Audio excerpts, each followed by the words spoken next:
Mesdames les académiciennes, messieurs les académiciens, donc nous allons nous retrouver pour une séance consacrée à l'orthopédie, séance commune avec la SOFCOT qui avait été prévue l'année dernière, mais l'année dernière on était aussi à la fin du mois de décembre dans une période troublée, c'était la grève des métros, et donc on avait été obligé de reporter la séance, monsieur le secrétaire perpétuel.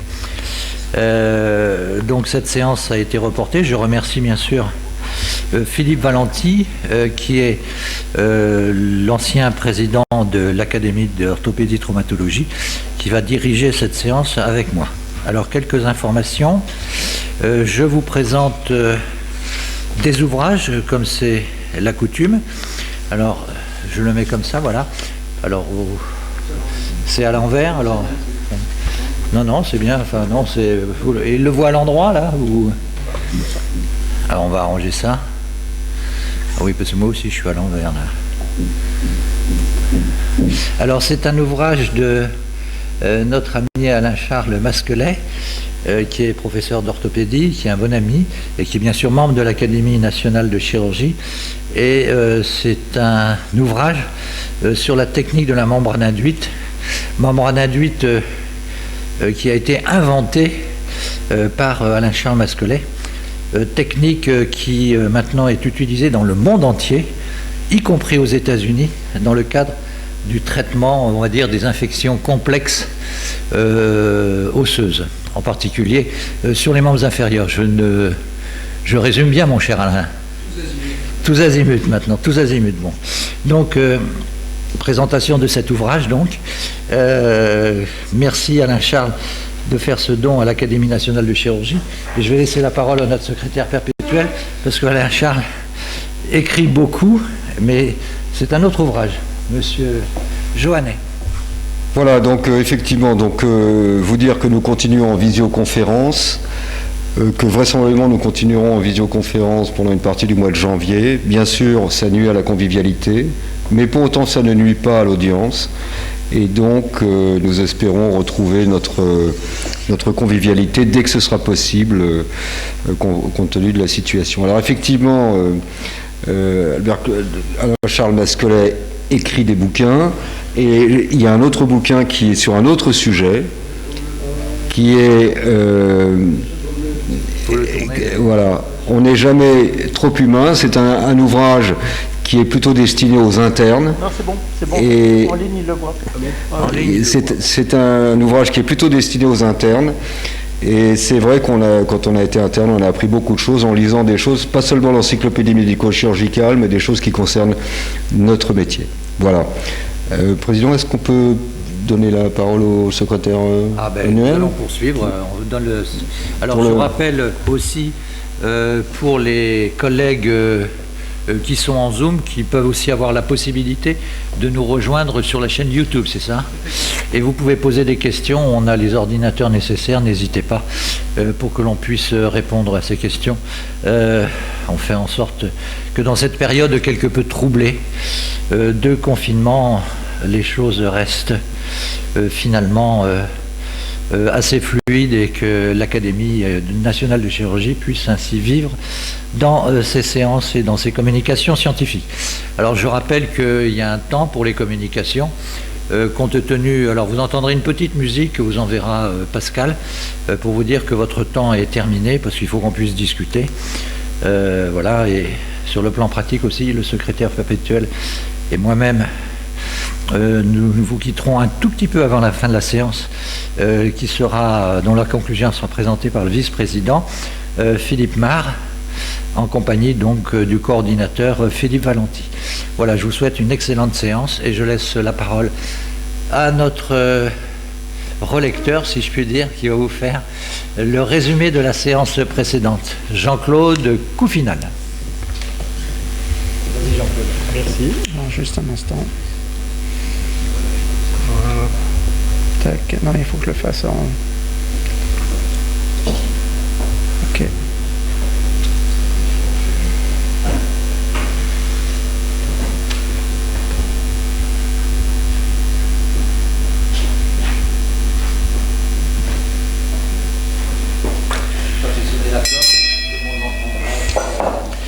Monsieur le président, vice-président, chers amis. Voilà le résumé de la séance du mercredi 25 novembre qui était consacrée à des communications libres.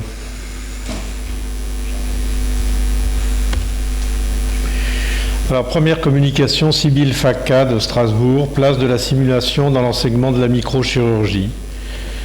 L'auteur nous rappelle l'importance de l'enseignement de la microchirurgie pour la formation des internes.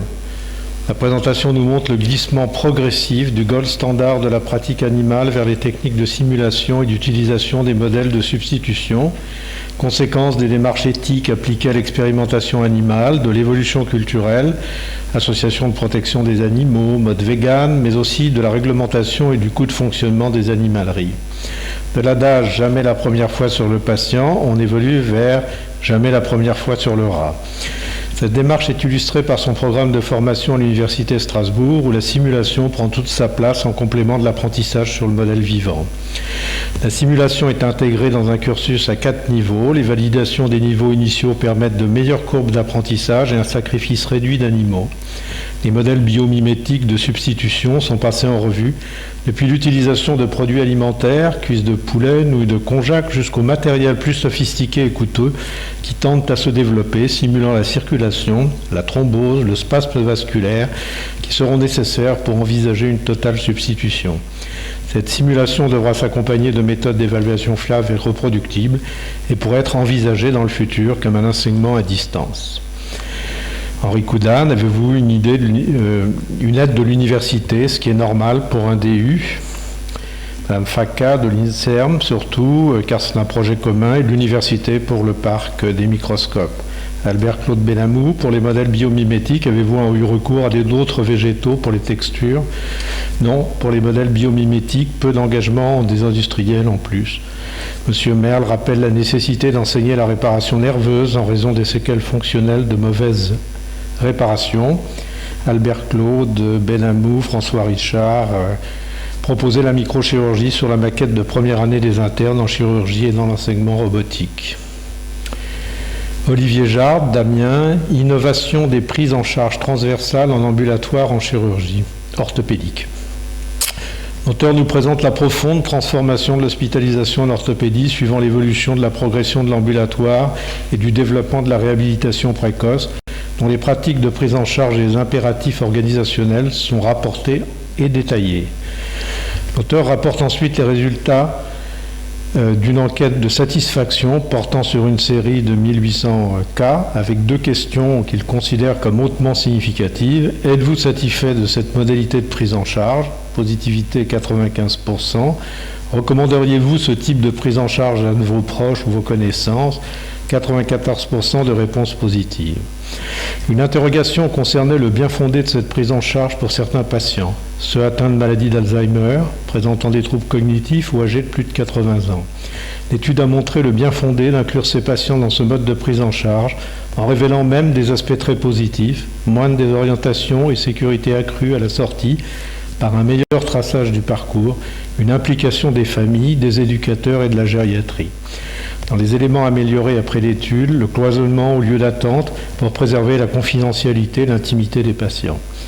Les innovations médicales et organisationnelles permettent d'offrir aux patients une prise en charge de qualité, de sécurité, tout en réduisant considérablement le séjour hospitalier.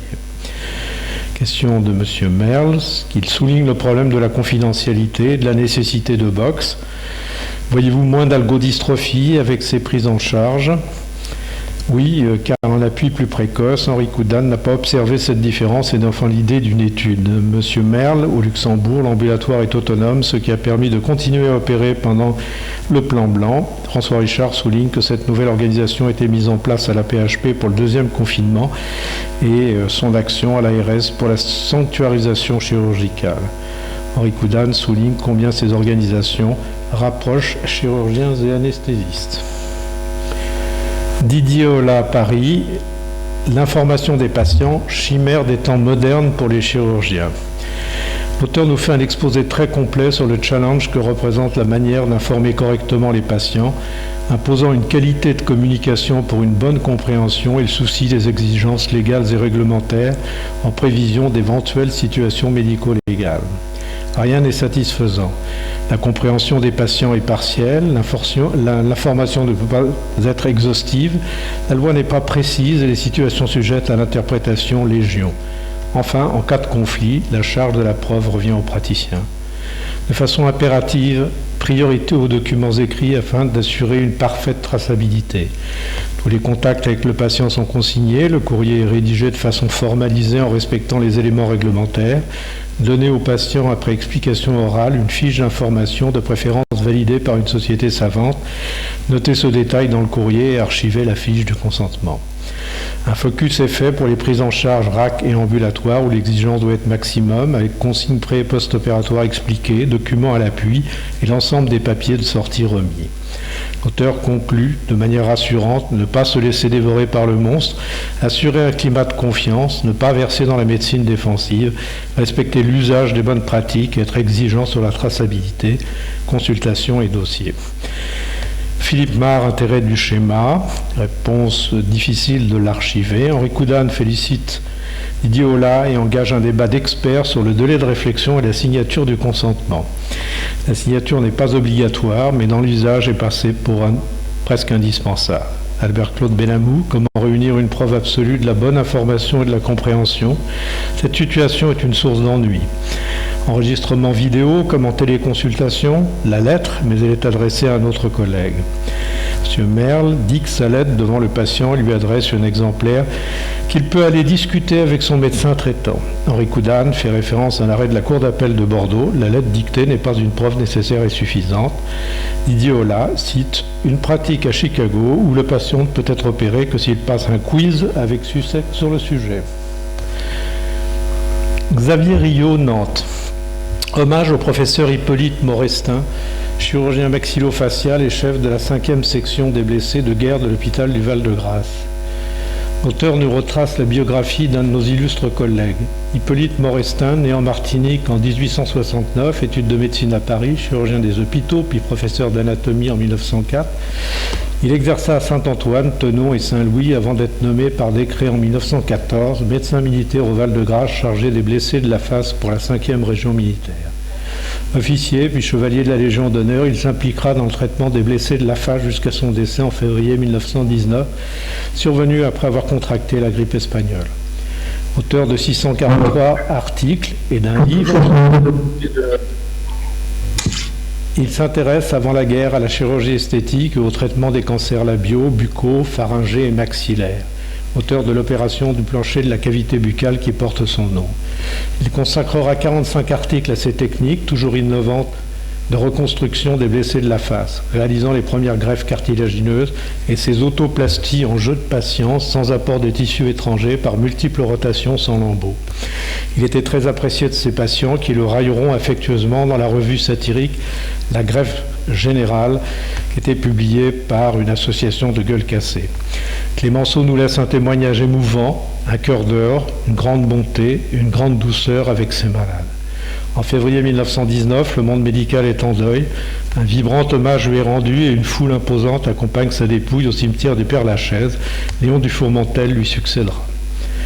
Henri Coudane félicite l'orateur et nous encourage à rapporter ses évocations historiques de nos prédécesseurs. Jacques Belghitti, la chirurgie est l'art des réparations, mais pas un art au sens artistique, sauf peut-être les réparations maxillofaciales. Xavier Rio, oui, pour refaire des visages, utilisation d'artistes qui créent des masques peints pour guider la réparation chirurgicale avec des résultats stupéfiants. Albert-Claude Benamou, quid des mauvaises relations avec les dentistes. Xavier Rio et les dentistes ne représentaient une spécialité que depuis 1892. Morestin les ignore jusqu'en 1916 ou en Angleterre. Il rencontre les dentistes de talent qui réalisent les reconstructions en collaboration avec les chirurgiens. Il adoptera cette collaboration en France. Anis Fekki, Fribourg, résection, préservation de la fertilité avec conservation du tissu ovarien. Quand, comment et quels sont les résultats ? Les progrès de l'oncologie permettent la guérison d'un grand nombre de cancers diagnostiqués chez la femme. Ces patientes peuvent avoir un désir de grossesse au moment du diagnostic ou dans le futur. La plupart des chimiothérapies altèrent la réserve ovarienne et menacent la fertilité. Il faut connaître ce risque. En raison des évolutions techniques, l'ASCO en 2015 recommande d'informer ces patientes afin que celles qui le souhaitent puissent être adressées à une consultation pluridisciplinaire spécialisée afin que les différentes options de préservation de la fertilité puissent leur être proposées. La technique de choix est la stimulation ovarienne suivie de prélèvements et cryoconservation d'ovocytes matures ou d'embryons. Mais ce n'est pas possible dans les situations d'urgence ou lorsqu'il s'agit d'enfants prépubères. On a alors recours à des prélèvements de cortex ovarien, voire d'ovaires par laparoscopie, bandelettes ou pastilles, conservées par congélation ou vitrification. Secondairement, la transplantation de ce cortex peut être réalisée de façon orthotopique sur l'ovaire résiduel ou hétérotopique dans une poche sous-péritonéale. On a observé quelques conceptions naturelles avec reprise de l'ovulation. Les sites hétérotopiques sous-cutanés sont utilisés lorsque l'on vise la diminution de syndrome climatérique ou le déclenchement d'une puberté. Les résultats de ces techniques sont présentés au regard de méta-analyses. L'auteur fait le point sur l'état d'avancée de la greffe ovarienne et passe en revue le développement futur des techniques de prélèvement de la fertilité, de préservation de la fertilité. Philippe Marr souligne qu'il s'agit encore d'un sujet très confidentiel. M. Fekki, exact. Hubert Johannet, vous avez parlé des chimiothérapies, mais quelles sont les attitudes au regard de la radiothérapie ou des associations thérapeutiques? M. Fekki, même attitude de protection, notamment pour les irradiations corporelles totales, voire transposition de verre en cas d'irradiation pelvienne sélective. Je vous remercie. Merci mon cher Jean-Claude. Voilà, y a-t-il dans la salle ou sur Zoom ou sur YouTube des observations à faire? Non, ben écoutez, j'ai un détail dans ton résumé, tu vois comme quoi j'écoute bien. À propos d'Hippolyte Morestin, tu as dit officier puis chevalier. Il n'a pas été dégradé, je te rassure tout de suite. Enfin, bon, bref, vous voyez. Donc quoi, mais réserve ça, tout le monde valide cet excellent résumé. On remercie une fois Jean-Claude. Tu vois qu'on écoute bien. Merci beaucoup.